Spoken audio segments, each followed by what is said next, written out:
Hello children, how are you? Hope you are fine and safe. I am Dakshayani, handling biology from Bardasnar Metric Higher Secondary School, Arakonam. Children, today we are going to discuss about the 11th standard botany, first lesson, living world. Right, in this living world, we discussed about the virus, bacteria, and now in this session we are going to discuss about the types of bacterium and the fungi. So let us go into the session. So mycoplasma. What is a mycoplasma, children? The mycoplasma is a parasitic bacteria. What do you mean by parasitic? What do you mean by parasitic? Parasitic means they cannot live alone. They depend on some living organisms for their survival. So the parasitic bacteria, we say it as mycoplasma. The shape of the mycoplasma resembles like a fried egg, right? Fried egg, and it is very minute in size. The size is about 0.1 to 0.5 micrometer. And what do you mean by pleomorphic, children? Just underline in your book and write. Pleomorphic means they may change their shape. Many shapes. Morphic means nature, that's the external appearance. Pleo means many. So they may appear in different shapes and sizes. They are gram negative. And this mycoplasma was first isolated by the person named Nocard. What was the name of the person? Nocard, and he isolated this from the pleural fluid. What do you mean by pleural fluid, children? The fluid which surrounds the lungs, right? From that fluid, the cattle was affected by the pleuropneumonia. What was the disorder? Pleuropneumonia. He obtained the pleural fluid from that affected cattle and he found out the mycoplasma there, right? So it was identified, isolated by Nocard, and it has, when compared to normal DNA, the DNA of this, it has very low content of guanine and cytosine.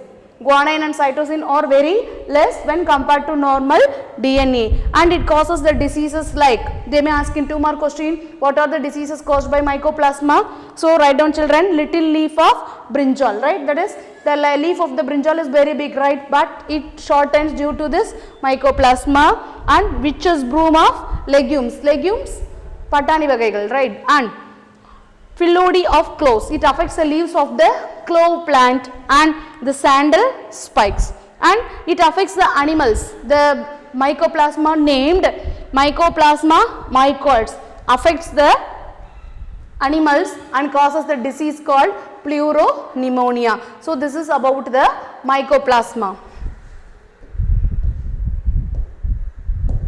So now let us see about the actinomycetes, the another category of bacteria. Actinomycetes, we can say it is anaerobic. What is anaerobic, children? They can survive without oxygen. The other name of actinomycetes is a ray fungi. What was the name? Ray fungi, and it is a gram positive, and the DNA of this actinomycetes contain high content of guanine and cytosine. They may ask differentiate between the mycoplasma and actinomycetes. There the G and C is less, guanine and cytosine is less, but here it is more. And let us discuss some of the actinomycetes. Actinomycetes like Frankia. What is the name of the actinomycete? Frankia. It affects the plant Alnus and Casuarina. And what do you mean by this? It does not cause any disease, children. It helps in the fixation of the nitrogen, right? You see, it is like in the root nodules, like ball-like structures. This is the Frankia, which helps the plant to fix the nitrogen in the soil and increase the fertility of the soil. And next one, the Actinomyces bovis. Actinomyces bovis affects the cattle, and the symptoms of this disease is it affects the oral cavities. It is present, it affects the teeth of the cattle, and it causes the disease called lumpy jaw. This, you see, the jaws is very lumpy, right? Next, Streptomyces, it present in the soil. Streptomyces, you see, children, after the rain, we get a pleasant smell, right, from the soil, right? We say it as a earthy odor, manvasane we say. That is due to this fungus called Streptomyces, because it has a which is present in the Streptomyces, geosmin. What is that? Geosmin. Just write down, just underline the word children. The pleasant smell, the earthy odor after rain is due to this streptomyces. So now we shall go to the fungi. What is a fungi, children? In Latin, fungus means mushroom, right? And in Greek, what is the study of fungi called? Mycology. What we call? Mycology. In Greek, myx means mushroom and logos means study. So the study of mushroom we call it as mycology, and it is ubiquitous. What do I mean by ubiquitous? Yes, just take down a pencil and underline and write. Ubiquitous means found everywhere. It is found in all the places, right? And achlorophyllus, right? If you take a mushroom, children, is it green in color? No. Why it is not green in color? Due to the lack of chlorophyll. So achlorophyllus, absence of chlorophyll. And heteromorphic, they cannot synthesize their own food. Where do the mushrooms grow, children? On the dead and decay matter, right? So they cannot synthesize their own food. They depend on the other organism. So we say it as heteromorphic. And P.A. Michelli, he is a founder of mycology, right? And E.J. Butler, right? He was a father of Indian mycology, and he wrote a famous book, The Fungi and the Diseases, right? And who is this person, children? He is Alexander Fleming. He was a person who discovered penicillin, and he used to treat many of the persons. He saved the lives of many soldiers in the World War II. Actually, there was a story behind how he found the penicillin, children. While he was examining in a lab about the Staphylococcus bacteria, right? Staphylococcus bacteria in a culture vessel, and after few days, what happened? The green color layer was formed over the culture vessel, and beyond this bacteria cannot grow. So he found that something present in this green layer prevents the growth of bacteria. So he found that is a fungus called Penicillium notatum. What was it? Penicillium notatum. The fungus name is Penicillium notatum, and the drug obtained from this is a penicillin, which we use to treat the bacterial diseases. So this is a story how the penicillin was discovered, and he was awarded the Nobel Prize for the invention of penicillin. So let us discuss about some general features of this fungus, children. So here any fungus, right? For example, it is a mushroom. Any fungus, it is made up of branched structures. We call branched structures called as hypha. What we call? Hypha. And this hypha or interwoven form a bundle like structures called as a mycelium. From this, the 2 mark question may ask, children, what is a mycelium? What is hypha? So all the fungi bears the branched structures called as hypha, and all the hypha are interwoven to form a structure called mycelium. And based on the nature of a mycelium, we can classify this into 2 types. One is septate and another one is cenocytic. What do you mean by septate?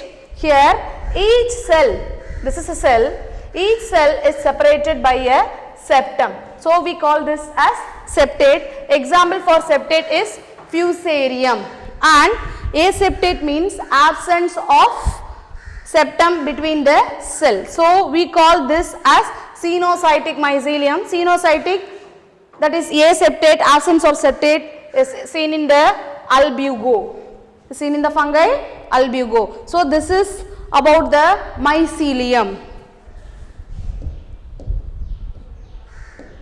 So here you can see in the higher forms, right, of fungi, the mycelium, they are organized into a loosely or compactly packed structures. We call them as plectenchyma, right? So this plectenchyma is divisible into 2. One is a prosenchyma and another one is a pseudoparenchyma. What is prosenchyma? Here you see, children, the hypha is loosely arranged. The hypha is loosely arranged and they are parallel to each other. They are, in such case it is said to be prosenchyma, and here you can see it is compactly arranged. Here the hypha is compactly arranged. So in which one? Pseudoparenchyma. So what are the 2 types of plectenchyma? Prosenchyma and pseudoparenchyma. It's a differentiation question. It's a 2 mark, children. Next, let us see some of the other characters. Here, in some fungus, entire thallus is a reproductive structure, right? Entire plant or entire structure becomes a reproductive structure. We call them as holocarpic. But if only some regions are included or involved in reproduction, we say them as eucarpic, right? Remaining structures are the vegetative structures. They are not capable of reproducing. Only some are involved in reproduction. Such plants such fungus we call it as eucarpic, right? And fungus, they can reproduce by two types of method, children, sexual as well as asexual methods, right? The fungus which undergo the sexual phase, we call it as anamorphs. What we call anamorphs. And the fungus which undergo only sexual phase, we call it as teleomorphs. And some fungus may undergo both sexual and asexual phase. Such fungus we call it as holomorph. From this I will ask you some question, children. Just answer my question. Harini, just answer my question. What is teleomorph? Teleomorph? Yes, very good. The organism, the fungi which reproduce only by sexual method, we call it as teleomorphs. Very good. So now let us discuss some of the sexual and asexual methods of fungi, right? Asexual reproduction, first method is zoospore. The organism reproduces by means of producing the zoospores like this. So we call this as the sporangium produces the zoospores. Example, Strithids. Example is Strithids, and some organism reproduce by means of producing conidiospores. Example, penicillin and aspergillus, right? See, children, these spores, small ball like structures, are the conidiospores, and thallospores in Erisiph. Erisiph, see this, these each one is a thallospores, right? Next, some other methods of asexual reproduction is fission. What do you mean fission? If an organism splits into two or more parts, we say it as a fission. Fission takes place in the yeast. What is the scientific name of yeast, children? Saccharomyces cerevisiae.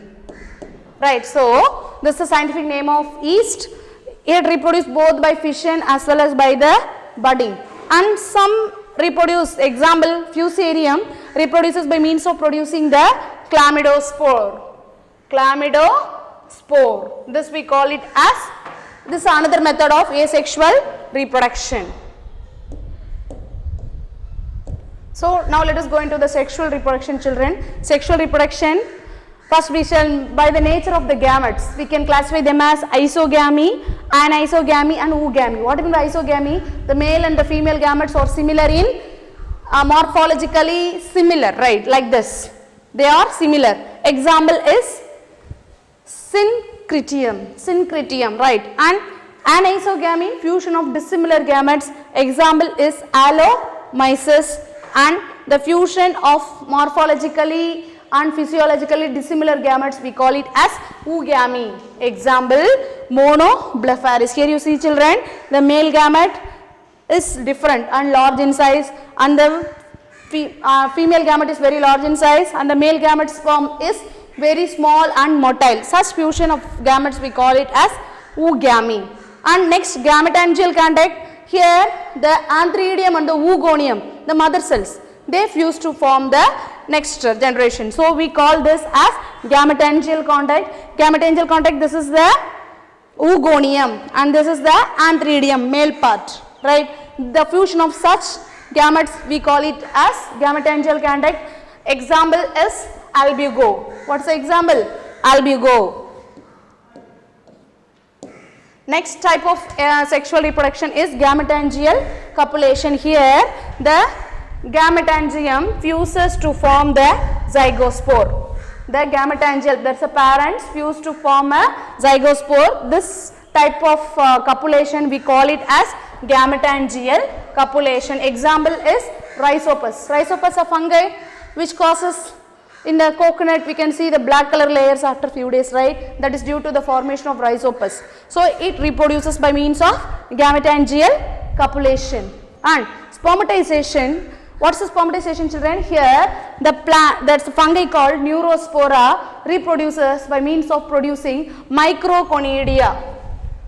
Microconidia. Right, so this yellow color structures are the microconidia which is produced from the Neurospora. Next, somatogamy. What means somato? Somato means body cell, gamy means fusion. So the two hypha fuse together to form a next generation secondary mycelium. So the fusion of this body cells hypha, we call it as somatogamy. Example, agaricus. What is agaricus? Mushroom is agaricus like this. Right, mushroom, this is the agaricus, right children. So we have discussed about the asexual and the sexual mode of reproduction in fungi. So with this session comes to an end, children. What are the topics we discussed? We discussed about the mycoplasma, actinomycetes, and about the fungi, right? About the characteristics of the fungi, their mode of nutrition, their habitat, and their reproduction, that is sexual as well as the asexual. So with this, the topic comes to an end, children. With this, we have attached the study material, question bank, and assessment for this lesson. Go through it well so that you can understand how far you are thorough with the topic. Thank you, children. Have a nice day.